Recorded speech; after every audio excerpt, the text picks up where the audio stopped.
আমরা যখন income tax return filing করব বা যখন আমরা করে থাকি, তখন কি বিষয়গুলো নিয়ে আমাদের মাথায় রাখতে হবে যে এই ভুলগুলো আমাদের করা যাবে না।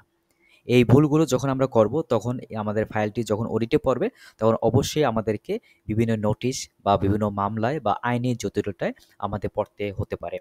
তাই কি জিনিসগুলো আমরা যদি মাথায় রাখি তাহলে আমরা এই ধরনের নোটিশ থেকে বা মামলা বা আইনি জটিলতার হাত থেকে আমরা রক্ষা পেতে পারি, সেই বিষয়গুলো নিয়ে আজকে আমি আলোচনা করব।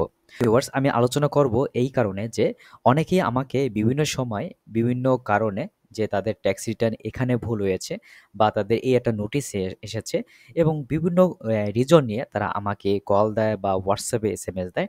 সেই বিষয়গুলো নিয়ে আজকে আমি আলোচনা করব, যাতে আপনারা নেক্সটে যখন আপনাদের ফাইল করবেন তখন যাতে কোনো সমস্যায় না হয় বা কোনো জটিলতায় যেন আপনারা না পড়েন, সেই বিষয়গুলো নিয়ে আমি আজকে ইন ডিটেলস আলোচনা করছি। শুরুতে আমি বলে রাখবো আপনাদের যে এখানে যে ইনকাম ইয়ার রয়েছে এটা আপনার সুষ্ঠুভাবে এখানে দেবেন। অনেকে দেখা যাচ্ছে ইনকাম রয়েছে ৬ মাসের, তখন তারা কি করবে? যে ৬ মাসে তার ইনকাম রয়েছে সেই ৬ মাসের ইনকাম কিন্তু এখানে তাদের দিতে হবে।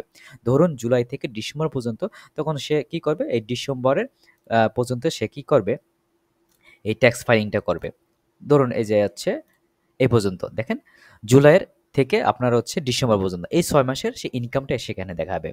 সে যদি ১ বছরের ইনকাম থাকে তখন সে ১ বছরের ইনকাম সে এখানে দেখাবে। আশা করি আপনারা বুঝতে পারছেন। তাই নেক্সট আমি আলোচনা করব যে আ আমরা এই যে ফাইলিং করার পরে যে আমার ইনকাম রয়েছে, ২ টা পার্টে ইনকাম রয়েছে। তার যদি অন্যান্য ইনকাম থাকে তখন সেটা আর দেবে। এই নিয়ে আমাদের অ্যানাদার ভিডিও রয়েছে, সেটা আপনারা দেখে নেবেন। আমি নেক্সট টাইমে যাচ্ছি। এখানে আরেকটা বিষয় আছে লোকেশন। ঠিক আছে? লোকেশন ওয়াইজ কিন্তু আপনার কাছে একটা মিনিমাম যে ট্যাক্সটা আসে সেটা কিন্তু ধার্য করা হয়।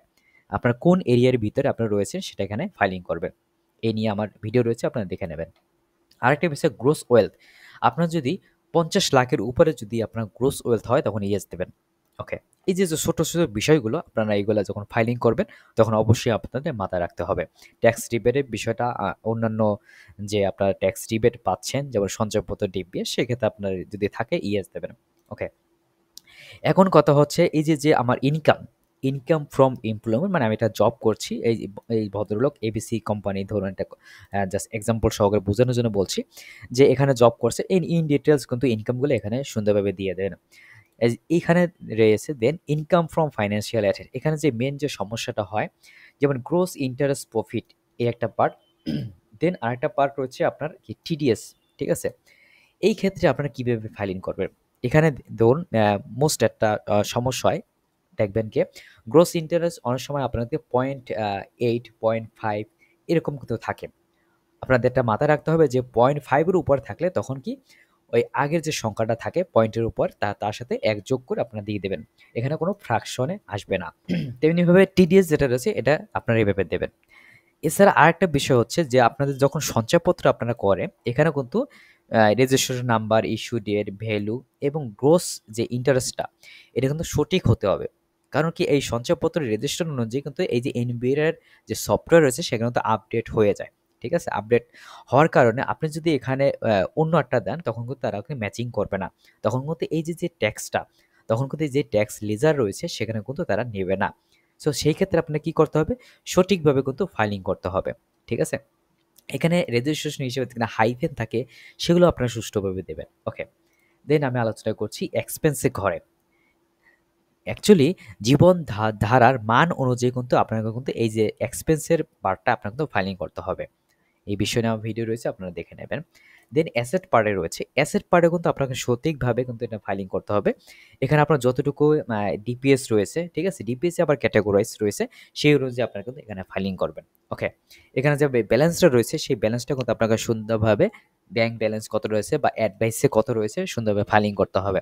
কারণটা কি, এটা দেখতে মনে হয় খুবই ইজি, কিন্তু আসলে সঠিকভাবে যখন ফাইলিং করবেন না তখনই কিন্তু দেখা যায় আপনার নোটিশ একটা পেতে পারেন। সেজন্য আপনার ফাইলিংটা, আপনার ট্যাক্স ফাইলটা আপনি সুন্দরভাবে বুঝে নেবেন। আপনার এক্সপার্ট বা আপনার ট্যাক্স লয়ার যেই থাকুক না কেন, তার কাছ থেকে আপনি স্বচ্ছ একটা ধারণা নিয়ে নেবেন। ওকে।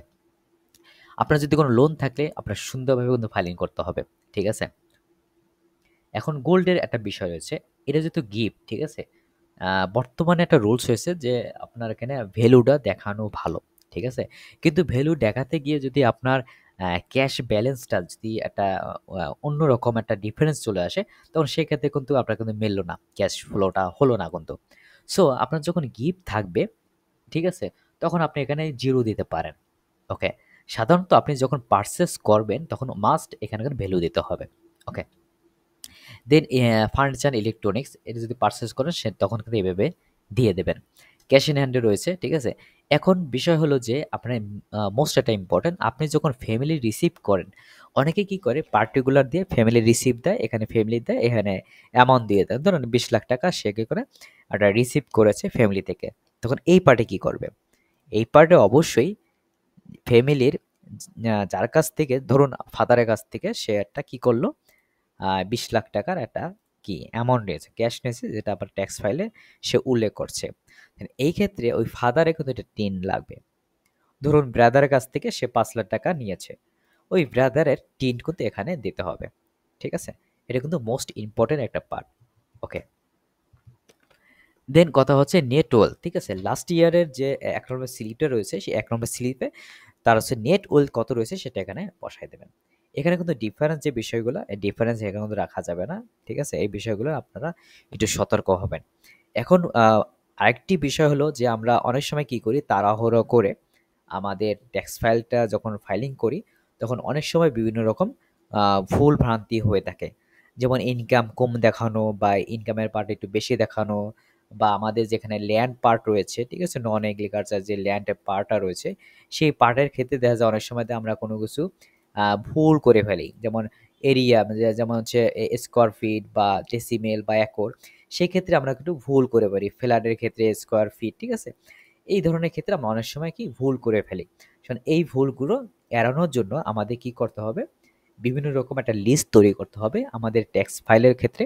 কি কি ডকুমেন্ট আমাদের রয়েছে, কি কি ইনফরমেশন আমরা ট্যাক্স ফাইলিং করব, সমস্ত প্রকার নিয়ে আমাদের আলাদাভাবে একটা লিস্ট করে দেন চেক আউট করে আমাদের ট্যাক্স ফাইলিং করতে হবে।